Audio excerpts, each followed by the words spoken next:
o bolsonarismo minou o MBL. Então, se o cara é bolsonarista, ele odeia o MBL. Sim. Porque o Bolsonaro minou. Então... Não digo minados, eu posso...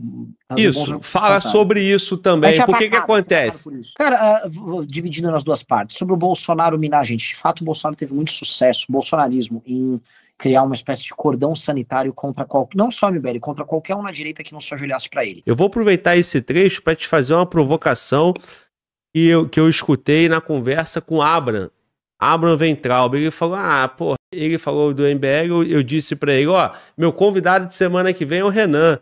Ele, o que o Abraham falou? Eu vou usar um termo bem assim, baixo, que se não for isso, você e o Abraham me perdoem. Mas ele falou assim, o Renan é a p***inha do Temer, alguma coisa assim, como se você fosse o menino do Temer. Como se vocês, MBL, fosse o projetinho do Temer. E aí hoje nós temos vocês, o Abraham Weintraub está no projeto no Farol da Liberdade, eu já conversei com ele aqui 2 vezes, ele acredita e ele traz uma ideia mais criativa da solução do Brasil, ele ataca mais profundamente os elementos do Centrão, principalmente o Temer, e nessa aí você também, né, cara? E eu quero que você fale sobre isso, se você é o menino do Temer ou não. Eu disse que eu perguntaria. O Fala Globo sempre pergunta as coisas, hein, cara? O Fala Globo não alivia pra ninguém, não. Aí me perguntam, Globo, quando que o Bolsonaro vai vir aqui? E eu respondo, cara, eu não sei se vai ser bom pra ele vir aqui, né? Então, imagino que ele não venha. Porque eu vou fazer as perguntas que talvez ele não tá acostumado a ouvir e querer responder. Mas, ô Renan, esse momento de 16 do impeachment da Dilma, é aí que vocês entram como se fosse um projeto do Temer? Porque vocês colocaram o Temer lá na presidência, né, de uma certa forma. Você e quem estava naquele movimento do impeachment da Dilma. E aí, respondendo à provocação do Abraham, por favor. Isso não é uma provocação exatamente dele. A gente já foi chamado de grupo do Temer. Antes, a gente já chamado do Fernando Henrique. Socialistas fabianos, turma do Fernando Henrique. Por muito tempo foi do Cunha. A própria imprensa tentava criar vínculos nossos com o Cunha.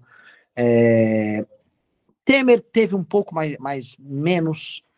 Dória, jogaram muito a gente na cola do Dória. Então toda hora tem vamos tentar colar a gente em algum agente para se adequar pós-facto à história que todo mundo quer contar, né? Na história do impeachment, o Temer começou a aparecer como um agente no final de 2015. E quando o PMDB botou as asinhas de fora, você vai lembrar, lançou a Ponte pro Futuro, que era um programa de governo para assinar para o mercado no final de 2015. Ali ele tá botando as asinhas de fora. Até ali ele tinha sido muito discreto. Não só ele, se você for pegar, por exemplo, o Aécio Neves, que também já falaram que a gente pertencia ao Aécio Neves e tal. A gente foi ter conversa com o Aécio Neves para tentar convencer o impeachment do meio pro fim de 2015. Era muito difícil ter conversa com ele, porque ele vinha de uma eleição que ele tinha ido muito bem, e ele estava correndo a barriga, e ele não queria o impeachment da Dilma. Caiado era mais ou menos fácil. Então, eu fui conversar com o Temer depois dele virar, na prática, né, depois dele virar presidente. Lógico que eu conversei com várias figuras grandes do PMDB, com todos os grandes articuladores do PMDB. Agora, com o Temer, não foi, vocês estavam atendendo o interesse do Temer? Então, todo mundo que participou do impeachment estava atendendo o interesse do Temer. Olha, todo mundo sabe que o impeachment colocaria o Temer no lugar. Dito isso, o interesse das pessoas que saíram às ruas não era o interesse do Temer, ou todo aquele fenômeno foi bancado pelo PMDB, com um grande plano do PMDB. Isso são, vamos dizer, explicações fáceis e simples para processos complexos e difíceis. Em geral, essas explicações costumam ser tolas, conspiratórias e burras. Em algum momento foi o Cunha, já foi o Dória, igual falavam que a gente queria tocar o impeachment do Bolsonaro para beneficiar o Dória. E se o impeachment do Bolsonaro tivesse dado certo, teriam criado a teoria conspiratória que a gente estava a serviço do Mourão, que é o que sempre fazem. Então, na prática, a história mostra que o MBL sempre seguiu a régua do MBL. O Temer estava com o Bolsonaro depois. O Temer esteve muito com o Bolsonaro, especialmente nos 2 últimos anos do governo Bolsonaro. E, para ser bem honesto, a turma dele que eu conhecia já tentou conversar com a gente. Mas vocês vão ficar nesse acirramento? Vamos ficar nesse acirramento. Muita gente já tentou, né, nos demover das nossas posições. Gente da política, porque a gente conversa com os políticos. Políticos do Centrão em Brasília falam com quem? As pessoas conversam, e as nossas posições são tomadas de acordo com a nossa visão, a nossa perspectiva. Naturalmente, assusta os outros o fato de você ter um grupo que, em geral, eu sou velho, já tenho 41 anos, mas, em geral, as lideranças são jovens e que tomam o próprio caminho e que hoje estão montando um partido, né? Hoje o MBL, Porque é muito fácil vender a gente como meninos de alguma coisa, né? É muito fácil chamar a gente de menino. Eu acho difícil construir uma revista como a gente fez, que fatura, que tem a estrutura que tem, a, a máquina de escritórios que a gente tem, que se sustenta com o nosso dinheiro, tá? Militância ao redor do Brasil, eleição de gente em todo o território brasileiro, e algo que o próprio Bolsonaro não conseguiu, que é montar a porra do próprio partido. Chamar de menino é muito fácil, fazer o que o menino faz e que não é. Aí é fácil atribuir para um adulto, foi um adulto que pensou. Não foi, cara. Não foi. E assim, as pessoas podem ficar se iludindo e chamando a gente de moleque, enquanto a gente fica avançando, né? A gente vai estar na próxima eleição com partidos que chamam a gente de moleque, vão estar? Vão conseguir? Não vão. Então, assim, né? Pelo que eu saiba, não é do interesse do Temer que a gente monte um partido. O interesse do Temer é concentrar os partidos nos poucos que tem. Então, são as conversas, cara, que honestamente, né, qualquer nota, esse tipo de conversa. E é uma forma apenas de diminuir o nosso trabalho. Eu não compro esse barulho, cara. Não compro mesmo. Cara, essa dos moleque, até eu que nem tô envolvido com isso aí, nem converso com o político, nem nada, a gente acaba falando, e olha que eu não sou nem tão velho assim, eu só aparento, né? Várias vezes eu me referi aos moleques do MBL, né? E aí tem que até se corrigir, porque para não ser desrespeitoso sem intenção. Mas que eu olho um pouquinho, eu vejo um cara novo, né? Com muito mais experiência política do que muito adulto, né? Muito velho, muito cara de 50 anos. Mas assim, cara, o movimento do MBL, ele tem a possibilidade de ser uma nova esperança para o Brasil. Porque é um movimento que está maduro, que tem 10 anos, né? Está se amadurecendo. Esses moleques, né? O Kim, que era... Em 2016 tinha quantos anos? O Kim tá com 28? 20, era muito 30 novinho. anos. Então, esse cara já tem uma capacidade política, ele já tem ali, pô, uns 8 anos de político, ele já conhece como é que funciona os bastidores da política. Agora, aquelas posições lá atrás continuam sendo os entraves e as barreiras que o MBL vai tendo nessa postura, né? Nessa nova esperança. Por exemplo, o bolsonarismo minou o MBL. Então, se o cara é bolsonarista, ele odeia o MBL. Sim. Porque o Bolsonaro minou. Aquela ideia contra usar o fundão, hoje, na última eleição, agora, mudando o posicionamento, vocês são minados também por usar o fundão. Então... Não digo minados, eu posso... Isso, fala sobre isso também. Por que acontece? Ó, o que acontece? Quando você falou do Missão, realmente, vocês provavelmente têm a capacidade de eleger 13 deputados. Acho que é razoável. Você escolhe... É possível vocês, em algum momento aqui, 2030, vocês já estarem com a possibilidade de 13 deputados, até trazendo outros deputados por missão em 2026, conseguir formar aí, eleger 1 ou 2 caras ali na maior parte dos estados.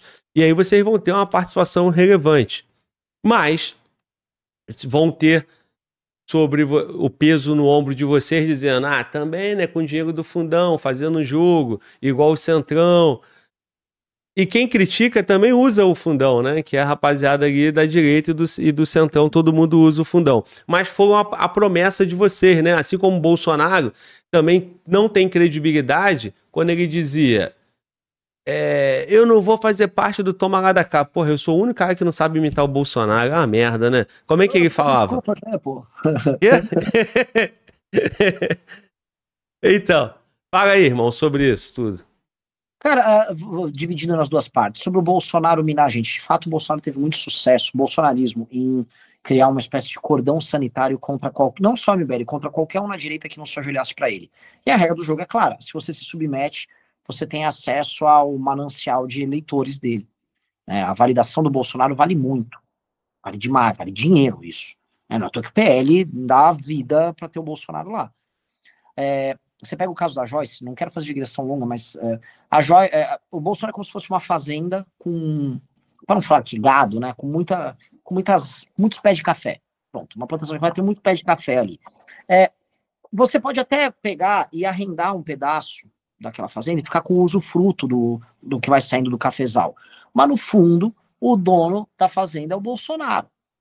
Então, se o Bolsonaro falar, Joyce, obrigado, agora cai fora que esse terreno é meu, ela não vai levar os pés de café, ela não vai levar o terreno, não vai levar nada. Ela ficou com nada. Então, o que o Bolsonaro propõe como esse tipo de modelo de liderança digital ele é o dono da popularidade, ele é o dono do cafezal que está dentro dessa fazenda, e as pessoas que estão ali dentro, né, que vivem dessa popularidade, elas vão usar a popularidade dele, porque ele legitima elas a usar. A gente não aceita isso. Existe um problema no MBL, um problema que, mesmo que se o Bolsonaro estivesse fazendo um bom governo, a gente não aceitaria isso pra gente. A gente não aceita isso pra gente porque se você vai construir um projeto que vai mudar o porra do Brasil, você tem que ter um mínimo de autonomia. Você tem que ter autonomia para se liderar. Tropa sem liderança não é tropa. Tropa precisa de liderança. E a gente é um grupo, tem a nossa história, a gente considera a nossa história, especialmente a luta pelo impeachment, a luta com a Lava Jato, a história, hoje eu chamo de pré-história do MBL, praticamente, né? Os anos de 2014 até 2018, uma história muito bonita, que deu muitos resultados para o Brasil ali naquela época.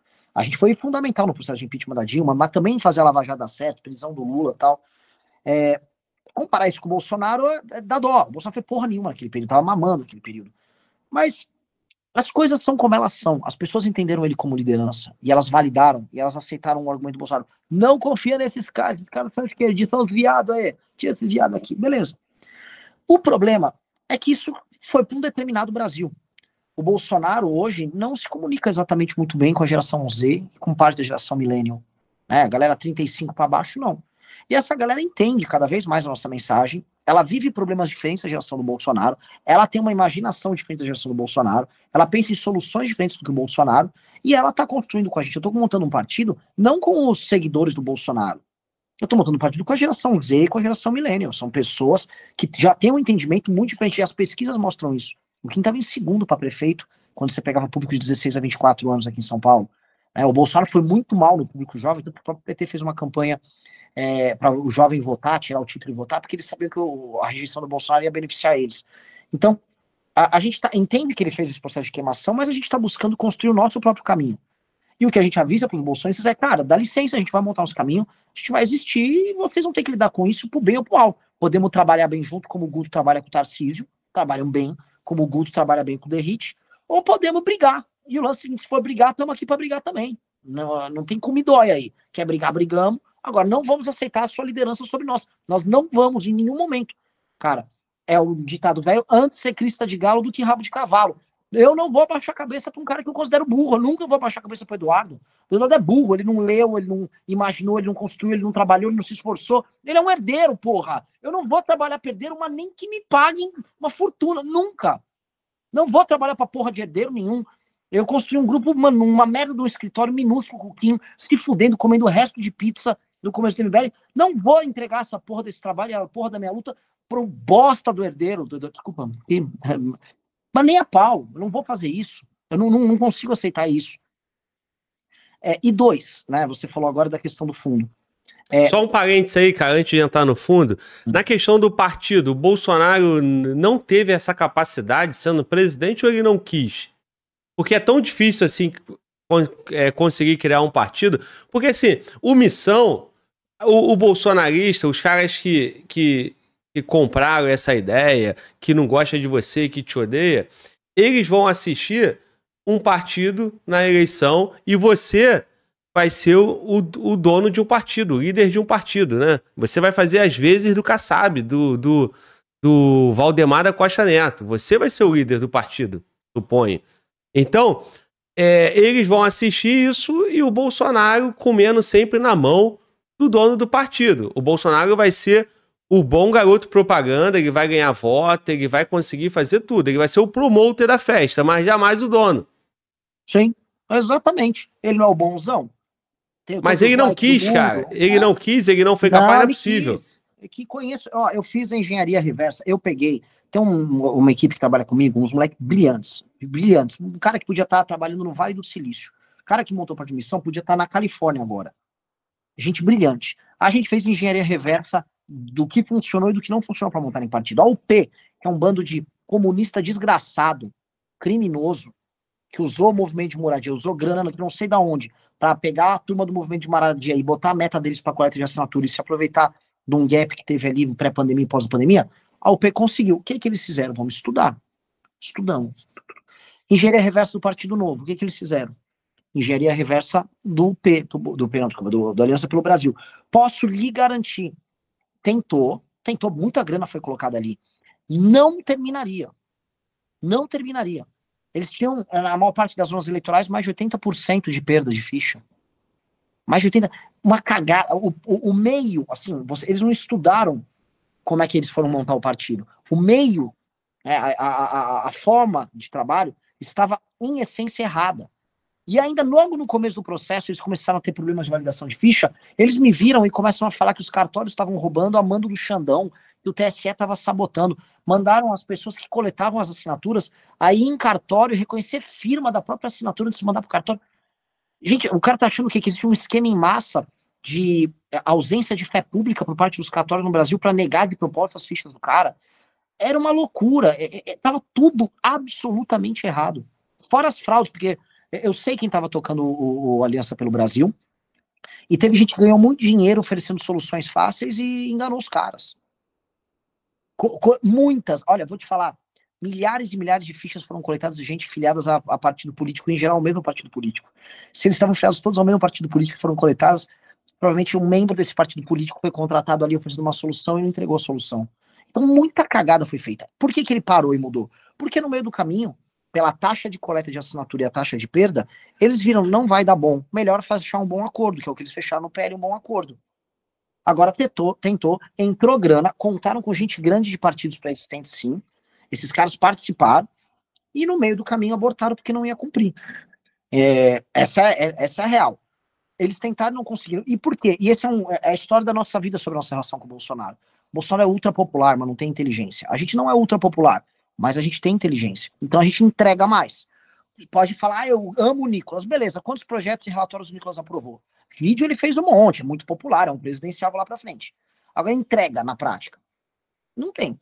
Compara com quem? Então tem essa dicotomia que é o nosso drama com o bolsonarismo.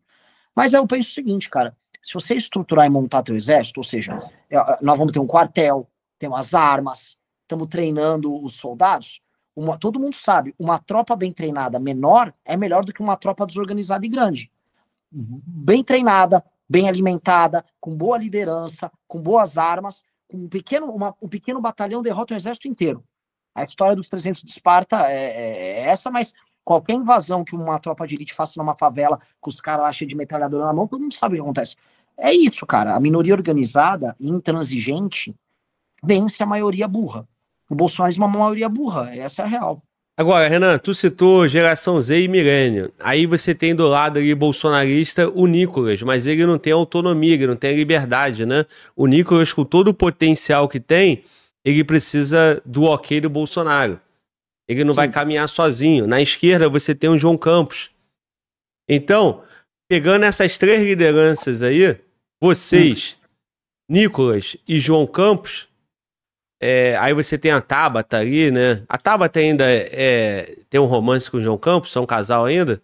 São. Muito curioso o casal, aliás. Então, beleza. Então você tem ali a esquerda, representada por Tabata e João Campos. Você tem o Nicolas, que não é o Nicolas está ali preso ali ao Bolsonaro, ao bolsonarismo, a liderança do Bolsonaro, e tem vocês, né, cara? Então, daqui para frente, o debate político vai concentrar em vocês. Lembrando que Ciro Nogueira tem muitos anos de vida ainda, pelo que consta, Kassab tem alguns também. Desses caciques aí, quem deve morrer primeiro é o Temer, né? Se morrer, eu não sei, né? Como é que é o vampirão, né? E o Valdemar da Costa Neto aí, né? O resto é tudo novo também, né, cara? É tudo homem de meia idade aí, vocês vão passar um pedaço ainda na mão deles. Então, como é que vai ficar essa liderança política aí, dessa geração Z, milênio aí, que vai dominar a política nos próximos 10, 20 anos? Belíssima pergunta, cara. É um jogo que tá aberto. É uma galera que trabalha, vamos dizer, com conceitos e com visões diferentes das gerações anteriores, né? Uma galera que já vive o uso da tecnologia. É uma galera, por exemplo, vou dar um exemplo. Boa parte da galera da velha política trabalha com, não, o povo quer emprego, CLT. É uma galera que não quer CLT. É uma galera que a lógica do jogo é totalmente outra. E acha muita coisa cringe. Os jovens dessa geração mais nova os jovens homens estão cada vez mais radicalizados, isso é bom. Não só que, o problema é o incel, como ficou o Bolso falando. Não, não. O homem jovem tá puto e com razão. Tá puto pra caralho e com razão. A mulher tá radicalizada à esquerda. Isso é um problema a lidar. Acho que no Brasil isso não vai ficar mais claro. Ele já é claro nos grandes centros urbanos, o eleitor do PSOL. Na Europa é o maior problema, né? A mulher branca votando para imigração desenfreada. Mas eu acho que a gente vai, com o partido vai nos permitir. Eu vou falar outro problema no projeto dos nossos concorrentes. O projeto da Tabata e do Campus é um projeto ultra personalista. O projeto do Nicolas, que vai ser nosso concorrente no futuro, é um projeto ultra personalista, ligado a ele. O nosso projeto não é. O nosso Desculpa, projeto o Nicolas o quê? É personalista, é ligado a ele. O projeto do Nicolas é o Nicolas. O nosso projeto não é o Renan. Eu sou menor, eu sou bem menos famoso, bem menos conhecido do que o Arthur, do que o Kim, do que o Guto, do que a Amanda, do que o Matheus Batista, do que o Renato. Eu sou menor do que eles, eu sei do meu tamanho. E eu não almejo ser maior. O fato de eu ser visto como líder por essas pessoas que eu admiro, mostra o quê? E esse é o ponto. Que essas pessoas estão colocando algo maior do que a popularidade, ou que a própria personalidade, à frente. Princípios, valores, etc. Isso, claro. Mas o que é algo maior? É a construção coletiva. A construção coletiva, ela vai permitir, com um partido, que aí os nossos Nicolas, no sentido de os caras superpopulares, desabrochem dentro da nossa cultura. Que a gente vai ter muitas tentativas e erros, e a gente vai invariavelmente ganhar prefeituras e ganhar governos estaduais. E a gente vai poder experimentar em lugares diferentes as nossas teses, as nossas ideias. Coisa que nossos concorrentes não vão poder fazer. Porque tão logo, que é o que acontece no bolsonarismo, mas acontece de direita na esquerda, pinta um líder novo, o outro cara lá quer matar ele, tem inveja, tem uma briga de vaidade do cacete, porque os projetos são personalíssimos. O nosso não é. Então há um sacrifício que a gente faz como time, de entender assim, é coletivo e precisa ser coletivo. É coletivo, o sacrifício é coletivo, e a gente tá montando partido, por exemplo, fica falando, Renan, você tem que ser candidato a presidente. Eu só serei se o grupo falar, é o Renan, e se não tiver nenhuma opção melhor, porque eu não me considero um candidato bom, não acho que eu deva ser candidato, não gostaria de ser candidato. Se eu fosse um jogador de futebol, eu seria um camisa 8, eu quero jogar no meio campo. Eu gosto de armar, gosto de estruturar, gosto de pensar. Eu gosto de execução, gosto de administrar a operação. Agora, dito isso, a gente está montando partido para o Faustino, no Rio Grande do Norte, um dia ser presidente, para o Kim, um dia ser presidente da República, para o Santos ser presidente da República, ou para você, qualquer um, quando eu digo você, não estou falando você, eu sei que você não quer se candidatar, mas qualquer pessoa que está assistindo aqui fala, cara, eu quero fazer a diferença. Você quer fazer a diferença? Cara, você vai ter uma casa para isso, você não vai precisar abaixar a cabeça para negociar. Eventualmente você vai ter que abaixar a cabeça para determinadas coisas, como, por exemplo, respeito à hierarquia, respeito aos valores, respeito ao programa, que a missão não vai ser bagunça. Você vai querer ser vereador para seguir, eu vou conseguir essa linha, vai no outro partido, já tem um monte de partido centrão que queira. Ou é a linha ou não é. Então quer seguir a linha, quer seguir o projeto, é aqui. Não quer, tchau, velho, foda-se. Ô, Renan, mas isso aí não foi meio que o início do Partido Novo, com a diferença, né? Partido Novo era os homens de meia idade, né? Do mercado, mais maduro e tal. Mas tinha toda uma linha, né? Tinha todo um caminho ali para seguir, senão você não é bem-vindo aqui. Resumindo, não consegue ganhar a eleição. Aí acabaram com o financiamento de CNPJ, ainda vai ficando mais difícil. Não consegue comunicar. Agora... Posso discordar desse ponto? Tá. Ou você quer terminar? Termina. Não, eu quero complementar uma provocação do Nicolas, mas responde essa primeiro que eu faço depois. A gênese do Novo realmente não tem a ver com a gente. O Novo, ele partia de um princípio antipolítico. De, olha, nós vamos ter que substituir práticas políticas por práticas de gestão. Perfeito. E essa negação da política foi o que matou o projeto muito rápido. Porque o Amoedo achou o quê? Que os membros dos diretórios iam trabalhar com KPIs do mercado financeiro, que todos são empresários ou gestores. Mentira! Os caras entraram no partido, então logo eles entraram, eles eram políticos. Só que eles eram políticos não dentro de uma visão de mundo, de um projeto político, mas sim de um projeto que negava a política à época. E tinha algumas premissas liberais. O que aconteceu? O Amoedo saiu para ser presidente, deixou a presidência com o cara. Esse cara, acho que é presidente até hoje, se não me engano. E esses caras bolsonarizaram. Hoje, no Partido Novo, é o que é pro Bolsonaro que o PCdoB é PT. É aquela linha auxiliar, aquela remora do lado do tubarão. Novo Nado, e aí, né? as condições políticas. O do MBL, a lógica da formação da missão é assim, é um projeto político, o objetivo aqui é alterar a política com decisões necessariamente políticas, e para convencer as pessoas, a gente tem que mostrar uma coisa, política não precisa ser essa merda que ela é no Brasil. Todo mundo é antipolítico no Brasil, o discurso oficial da política no Brasil é a antipolítica, porque político em geral é um canalha. Então tem que ser um partido montado com uma lógica, que é coletiva, e 2, na prática, né, que a forma qualifica o conteúdo. Ele tem que ser feito de sucessivos sacrifícios. Então a liderança nossa tem que estar permanentemente se sacrificando pela causa, lutando pela causa. Se não for isso, não tem como ser, porque se a gente não manter essa cultura interna, a cultura morre. Mas o problema é que na hora de ter o destaque, né, os elementos do grupo querem se destacar mais. O MBL já teve ali os caras que saíram do MBL e viraram bolsonarista, né? Vocês disputaram uma eleição para vereador, o Renato não ganhou não, né? Não. Então, o Renato não ganhou, mas é Pavinato o nome do... Pavanato. Pavinato é o cara lá da Revista Oeste, né? Eu já ia falar, é o viadão da Revista Oeste. Eu segurei, mas agora eu já falei. Mas é viadão mesmo, né? Ele mesmo fala, né? Que ele é viadão. Então, né? Se ele me cancelar, tá tudo errado, né? O cara não é de direita. Viado de direita pode falar, né? Exato. Então, o Pavanato acaba sendo, porra, a sensação ali, o mais votado e mais uma juventude bolsonarista aí. O que eu quero dizer, cara? Começa no grupo, mas depois vai chegar uma hora que um vai ter que ser prefeito, um vai ter que ser governador, um vai ter que ser presidente, e a vaidade começa a entrar em disputa.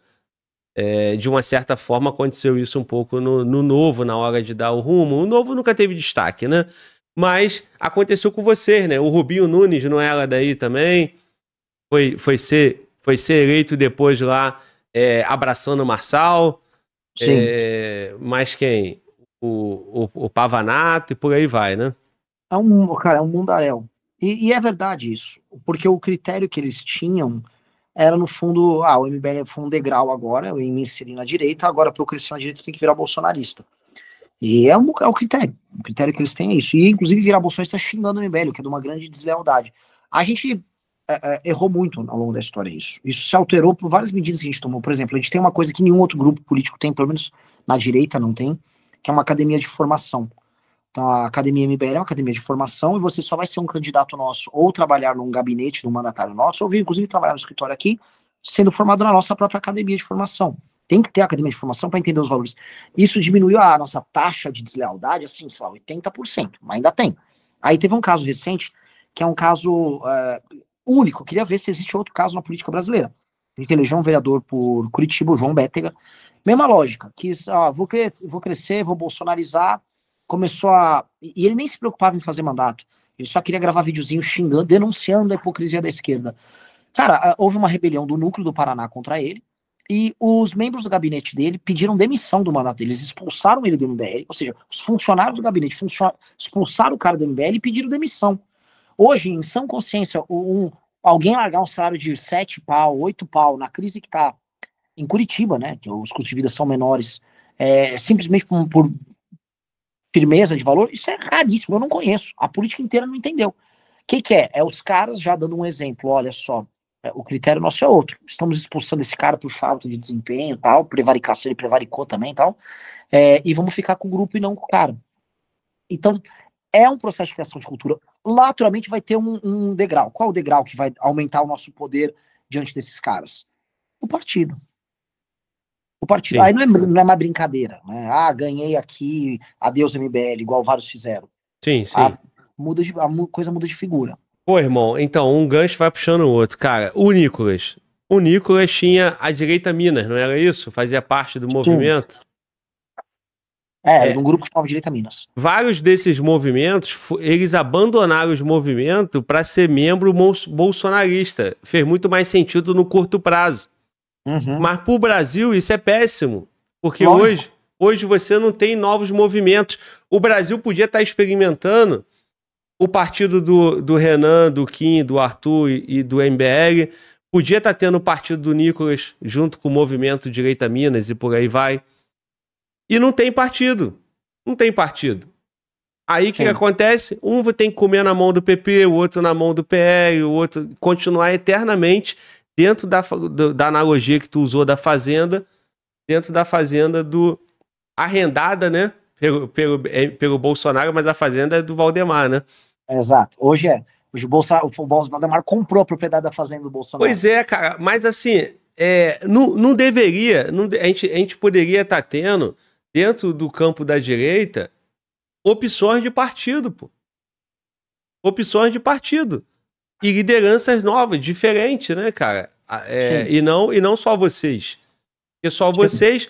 O cara que é muito Bolsonaro, ele torce pro Bolsonaro, ele é muito Bolsonaro, ele já tem uma rejeição natural a vocês. Aí esse cara vai acabar nunca fazendo parte de um grupo. Porque, por exemplo, em 18 ele votou 17, em 22 ele votou 22, que é o PL. Mas em São Paulo ele votou 10. Aí agora o Derrite é PP, é 11. Porra, mano, não tem como ter uma identidade.